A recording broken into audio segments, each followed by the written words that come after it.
ଗୋଟିଏ ଶୁଖିଲା ଲଙ୍କା ଜାଳି ଦିଅନ୍ତୁ, ଗ୍ୟାରେଣ୍ଟି ଦେଉଛି ସେ ନାରୀ ଧରା ଦେବ। ରାତି ଦିନ ତୁମକୁ ଫୋନ୍ କରିବ, ହାତ ଧରିକି ରୁମ୍କୁ ଡାକିବ। ହଁ ଫ୍ରେଣ୍ଡସ୍, ଆପଣ ସମସ୍ତଙ୍କର ଇଚ୍ଛା ଥିବ ନିଜ ପସନ୍ଦର ସୁନ୍ଦରୀରୁ ସୁନ୍ଦରୀ ଝିଅକୁ ପଟେଇବା ପାଇଁ, ସୁନ୍ଦରୀ ପଡ଼ିଶା ଘର ଭାଉଜକୁ ପଟେଇବା ପାଇଁ, ତାଠାରୁ ନିଜର ମନ ମୁତାବକ କାମ ହାସଲ କରିବା ପାଇଁ। କିନ୍ତୁ ଇଏ ଏତେ ସହଜ ନୁହେଁ। ଏଥିପାଇଁ ଆମର ତନ୍ତ୍ରଶାସ୍ତ୍ରରୁ ମୁଁ ଆଜି ଆପଣଙ୍କ ପାଇଁ ସହଜ ଘରୋଇ ବଶୀକରଣ ନେଇ ଆସିଛି। ଏହି ବଶୀକରଣ ଆପଣ କରିଦେଲେ ନିଜ ପସନ୍ଦର ସୁନ୍ଦରୀରୁ ସୁନ୍ଦରୀ ଝିଅକୁ ଅତି ସହଜରେ ପଟେଇ ପାରିବେ। ତାଠାରୁ ନିଜର ମନ ମୁତାବକ କାମ ହାସଲ କରିପାରିବେ। କେବଳ ଆପଣଙ୍କୁ ଗୋଟିଏ ଶୁଖିଲା ଲଙ୍କା ଜାଳିବାର ଅଛି।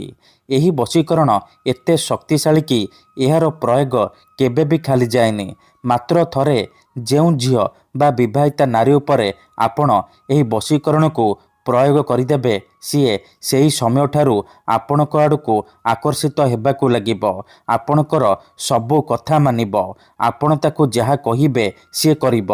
ଯେଉଁ ଝିଅ ଆପଣଙ୍କୁ ଭାଉ ଦେଉନଥିଲା, ସେ ଝିଅ ଆପଣଙ୍କୁ ଦେଖିବା ମାତ୍ରେ ନିଜେ ଆସି ଆପଣଙ୍କ ସହିତ କଥା ହେବ, ଆପଣଙ୍କୁ ଭଲ ପାଉଛି ବୋଲି କହିବ। ସୁନ୍ଦରୀ ପଡ଼ିଶା ଘର ଭାଉଜ ରାତି ଦିନ ରୁମ୍କୁ ଡାକିବ, ଯାହା ଚାହିଁବେ ତାହା କରିବ। ନମସ୍କାର ଫ୍ରେଣ୍ଡସ୍, ଓଡ଼ିଆ ଫଣ୍ଡା ଚ୍ୟାନେଲକୁ ଆପଣମାନଙ୍କୁ ସ୍ୱାଗତ। ଆଜିର ଏହି ଭିଡ଼ିଓଟିରେ ମୁଁ ଆପଣଙ୍କୁ ଶିଖେଇବି ଗୋଟିଏ ଶୁଖିଲା ଲଙ୍କାରେ ଆପଣ କିପରି ଝିଅ ପଟେଇ ପାରିବେ। ଏଥିପାଇଁ ଆପଣଙ୍କୁ ବେଶୀ କିଛି କଷ୍ଟ କାମ କରିବାକୁ ପଡ଼ିବନି, କିମ୍ବା କୌଣସି ପ୍ରକାର ମନ୍ତ୍ରତନ୍ତ୍ର କରିବାକୁ ପଡ଼ିବନି, କିମ୍ବା କିଛି ବି ପଇସା ଖର୍ଚ୍ଚ କରିବାକୁ ପଡ଼ିବନି।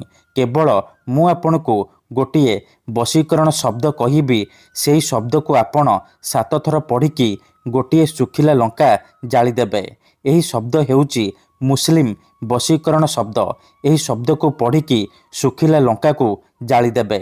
ଗ୍ୟାରେଣ୍ଟି ଦେଉଛି, ଯେମିତି ଆପଣ ଏପଟେ ଶୁଖିଲା ଲଙ୍କା ଜାଳିବେ, ସେପଟେ ସେ ଝିଅ ବା ନାରୀ ଉପରେ ପ୍ରଭାବ ପଡ଼ିବା ଆରମ୍ଭ ହୋଇଯିବ। ସିଏ ବିଚଳିତ ହୋଇ ଉଠିବ। ଯେପର୍ଯ୍ୟନ୍ତ ଆପଣଙ୍କ ପାଖକୁ ଆସିନି, ଆପଣଙ୍କ ସହିତ ସମ୍ପର୍କ ରଖିନି, ସେ ଖାଲି ଛଟପଟ ହେବ। ଆଜ୍ଞା ହଁ, ଏହି ବଶୀକରଣ ସାହାଯ୍ୟରେ ଆପଣ ବର୍ଷ ବର୍ଷ ଧରି ଭାଙ୍ଗି ଯାଇଥିବା ପୁରୁଣା ପ୍ରେମକୁ ମଧ୍ୟ ଫେରାଇ ଆଣିପାରିବେ।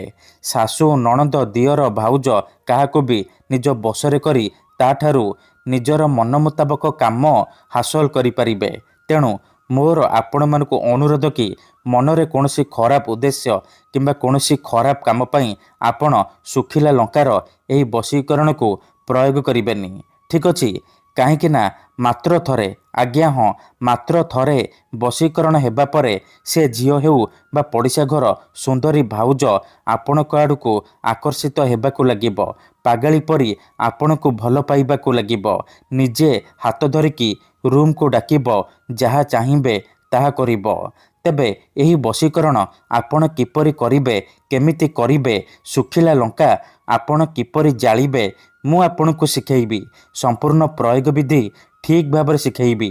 ଜାଣିବା ପାଇଁ ଭିଡ଼ିଓଟିକୁ ମୂଳରୁ ଶେଷ ପର୍ଯ୍ୟନ୍ତ ଧ୍ୟାନ ସହିତ ଦେଖନ୍ତୁ। ଅଧାରୁ ଛାଡ଼ିକି ପଳେଇଲେ କିମ୍ବା କାଟି କାଟି ଦେଖିଲେ ଆପଣ କିଛି ବି ବୁଝିପାରିବେନି। ପରେ କମେଣ୍ଟ କରିବେ, ଗୁରୁଜୀ ଆପଣଙ୍କର ବଶୀକରଣ କାମ କରୁନି। ତେଣୁ ଭିଡ଼ିଓଟିକୁ ମୂଳରୁ ଶେଷ ପର୍ଯ୍ୟନ୍ତ ଧ୍ୟାନ ସହିତ ଦେଖନ୍ତୁ। ପ୍ରୟୋଗ ବିଧିକୁ ଠିକ୍ ଭାବରେ ଶିଖନ୍ତୁ। ତାପରେ ଆପଣ ଏହି ବଶୀକରଣ କରିବା ପାଇଁ ଯିବେ। ତେବେ ଯାଇ ମୁଁ ଆପଣଙ୍କୁ ଗ୍ୟାରେଣ୍ଟି ଦେଉଛି, ଆପଣଙ୍କର ବଶୀକରଣ 100ରୁ 100% କାମ କରିବ। ତେବେ ବିଧିଟି ଜାଣିବା ପୂର୍ବରୁ ଆଉ ଗୋଟିଏ ଛୋଟିଆ କଥା ଜାଣି ରଖନ୍ତୁ। ଯେଉଁପରି ଆପଣ ଭଗବାନଙ୍କୁ ମାନୁଛନ୍ତି, ଭଗବାନଙ୍କ ଉପରେ ବିଶ୍ୱାସ ରଖିଛନ୍ତି, ନିଜର ସବୁ ଦୁଃଖ କଷ୍ଟ ଅସୁବିଧା ଭଗବାନଙ୍କୁ ଜଣାଉଛନ୍ତି, ଯଦି ସେ ଅସୁବିଧାର ସମାଧାନ ନ ହେଲା, ତାର ମାନେ ନୁହେଁ କି ଭଗବାନ ନାହାନ୍ତି। ସେହିପରି ମନ୍ତ୍ରତନ୍ତ୍ର ହୁଏ, ବଶୀକରଣ କାମ କରେ, କିନ୍ତୁ ଏହାକୁ ଆପଣଙ୍କୁ ସିଦ୍ଧ କରିବାକୁ ପଡ଼ିବ। ପ୍ରୟୋଗ ବିଧିକୁ ଠିକ୍ ଭାବରେ କରିବାକୁ ପଡ଼ିବ। ମୁଁ ଆପଣଙ୍କୁ ଯେମିତି ଶିଖେଇବି, ଆପଣଙ୍କୁ ଠିକ୍ ସେହିପରି କରିବାକୁ ପଡ଼ିବ। ତେବେ ଯାଇ ମୁଁ ଆପଣଙ୍କୁ ଗ୍ୟାରେଣ୍ଟି ଦେଉଛି, ଆପଣ ଯେତେ ସୁନ୍ଦରୀ ଝିଅ ବା ସୁନ୍ଦରୀ ଭାଉଜକୁ ଚାହିଁବେ, ପଡ଼ିଶା ଘର ଭାଉଜକୁ ଚାହିଁବେ, ଅତି ସହଜରେ ପଟେଇ ପାରିବେ। ତାଠାରୁ ମନ ଚାହୁଁଥିବା କାମ ହାସଲ କରିପାରିବେ। ସିଏ କୌଣସି ପ୍ରକାର ବାଧା ଦେବ ନାହିଁ। ତେବେ ଏହି ବଶୀକରଣ ଆପଣ କିପରି କରିବେ, କେମିତି କରିବେ, ଚାଲନ୍ତୁ ଜାଣିବା।